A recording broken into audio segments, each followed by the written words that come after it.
দলের ভাইরা আজকে কণ্ঠ চিপে ধরতে চায়। এখানে যে অসংসদীয় ভাষা ব্যবহার করা হয়েছে এটা এক্সপান্ড করা হোক।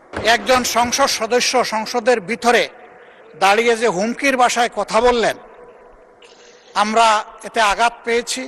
আমাদেরকে যারা ভোট দিয়েছে তারা আঙ্গুল চষবে না, বসে থাকবে না। এগুলা সংসদীয় আচরণ না, মাননীয় স্পিকার।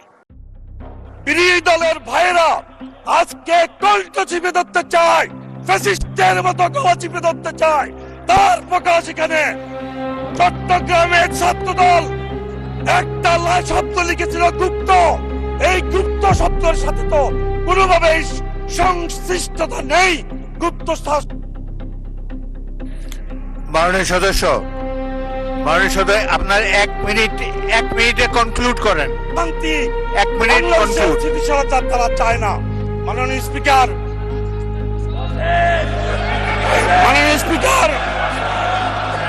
আমি বলতে চাই, আজকে সংসদে আমাদের সম্মানিত বিরোধী দলের সংসদ সদস্যরা যে আচরণ দেখাচ্ছে, এতে মনে হচ্ছে বাংলাদেশের আগামী দিনে সুষ্ঠু ধারা রাজনীতি তারা করতে দেবে না, এটাই প্রতীয়মান হচ্ছে।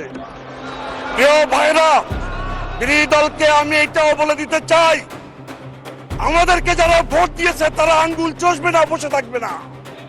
তারা প্রতিবাদ করবে। আমাদের ভোটাররাও তাকিয়ে তাকিয়ে থাকবে না।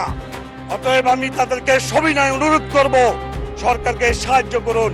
ফ্যাসিস্টের মতো বিভিন্ন দলের মতো বাংলাদেশকে অস্থিতিশীল করা ঠিক হবে না। আপনারা আসুন আমাদের সাথে বাংলাদেশকে ফ্যাসিস্টের সময় থেকে ভিন্ন সময়ে আমরা বাংলাদেশকে এগিয়ে নিয়ে যাই।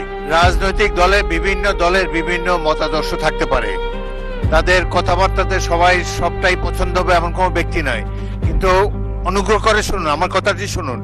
এখন আপনাদের একজন বক্তাকে আমি দিচ্ছি, উনি যা যা বলেছে প্রয়োজন হলে তারা আপনারা জবাব দিতে পারবেন। বক্তব্যের মাধ্যমে জবাব দেন। একজন বক্তাকে বক্তব্যের সময় অনুগ্রহ করে ডিস্টার্ব করবেন না। এখন বক্তব্য রাখবেন মোহাম্মদ আব্দুল বারী সরদার। আচ্ছা, মাননীয় বিরোধী দলের নেতা বলেন, কিন্তু এই বক্তব্যের মাধ্যমেই জবাব দিবেন, এটাই আমরা আশা করি। কাউকে ডিস্টার্ব করবেন না, বলুন। না মাননীয় স্পিকার। জি, ধন্যবাদ মাননীয় স্পিকার। প্রথমে আমি তীব্র প্রতিবাদ জানাই, এখানে যে অসংসদীয় ভাষা ব্যবহার করা হয়েছে এটা এক্সপান্ড করা হোক। 2 নম্বর, একজন সংসদ সদস্য সংসদের ভিতরে দাঁড়িয়ে যে হুমকির ভাষায় কথা বললেন, আমরা এতে আঘাত পেয়েছি এবং আমরা আমাদের ক্ষোভ প্রকাশ করছি। জনগণ বসে থাকবে না তার মানে কি? তিনি কি উস্কাই দিচ্ছেন জনগণকে বিশৃঙ্খলার দিকে? এগুলা সংসদীয় আচরণ না, মাননীয় স্পিকার। আমরা পরীক্ষা করে দেখব, যদি কোনো অসংসদীয় কোনো ভাষা থাকে সেটা আমরা এক্সপাঞ্জ করব যদি থাকে। আর দ্বিতীয়ত, যেসব বক্তব্য, এটা তো বাংলাদেশের রাজনীতির ভাষা, আমরা চুপ করে থাকবো না, এইগুলো তো শত বছর ধরে বাঙালিরা বলে এসেছে। এগুলা বক্তৃতা যখন দেবেন আপনারা এর জবাব দিবেন, কিন্তু বক্তব্য রাখার সময় অনুগ্রহ করে ডিস্টার্ব করবেন না।